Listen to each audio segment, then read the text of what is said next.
धन्यवाद सभापति महोदय। मैं आपका आभार प्रकट करता हूँ अपने पार्टी का, जिन्होंने मुझे बोलने का अवसर दिया।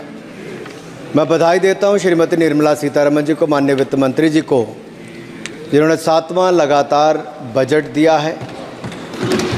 ये केवल केंद्रीय बजट नहीं, ये जन भावनाओं का बजट है, इसलिए मैं उनको बहुत बहुत इसके लिए बधाई देता हूँ।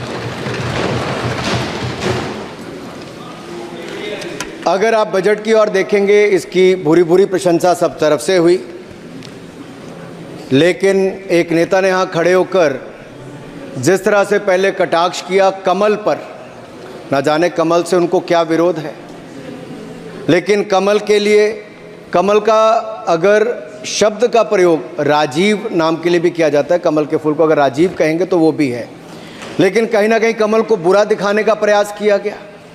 अरे भाई, ये बात सही है कि हमारा चुनाव चिन्ह कमल का फूल है और जनता ने तीसरी बार लगातार हमें सत्ता में बिठाने का काम किया है,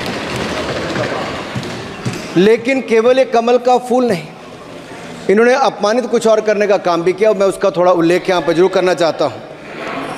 ये कमल, इससे जुड़ा हुआ नाम राजीव भी है, और राजीव आप जानते हैं किसका नाम है, आप सब जानते ही हैं। तो क्या उनको भी बुरा समझते? क्योंकि इन्होंने कहा, इन्होंने राजीव को हिंसा के साथ जोड़ने की बात कही, कमल को हिंसा के साथ जोड़ने की बात कही, लेकिन मैं कहना चाहता हूँ माँ लक्ष्मी का आसन भी कमल है, हमारा राष्ट्र पुष्प भी कमल है, और जिस पद्मासन मुद्रा में सिंधु सभ्यता में भगवान शिव की पशुपति नाथ के रूप में मूर्ति मिली थी, लोकमान्य तिलक पद्मासन मुद्रा में ही समाधिलीन हुए थे।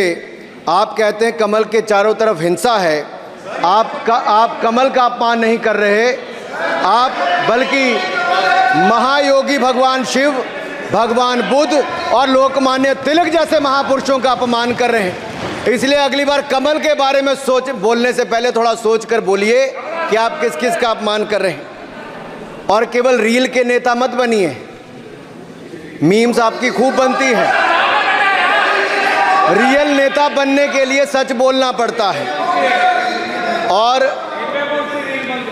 और सर, कुछ लोग एक्सीडेंटल हिंदू हैं और महाभारत का ज्ञान भी एक्सीडेंटल है। और उस नेता के अलावा और कौन नहीं जानता कि महाभारत में अभिमन्यु का वध 7 महारथियों ने मिलकर किया था।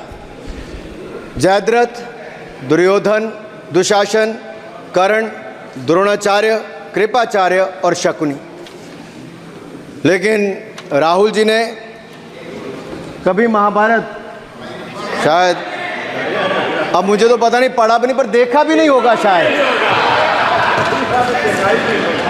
सर, मुझे लगता है अंकल सैम ने लिख कर दिया होगा,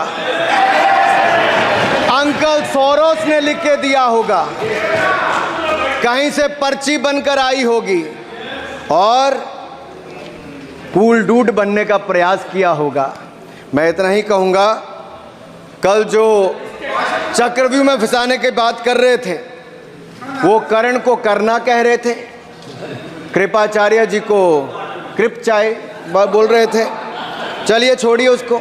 अध्यक्ष जी, कल तो ऐसा लग रहा था सदन के अंदर महाभारत पर इतना सारा ज्ञान दिया गया कि एक समय ऐसा लगा BR चोपड़ा के महाभारत के धारावाहिक का संगीत गूंजने लगा हो। और कहीं ना कहीं उन्होंने एक बार महाभारत पढ़ने के लिए फिर प्रेरित किया। मगर इस बार महाभारत पर मैंने एक नई पुस्तक पढ़ी, जो उनकी पार्टी के विद्वान सांसद, जो इस सदन के सदस्य भी हैं,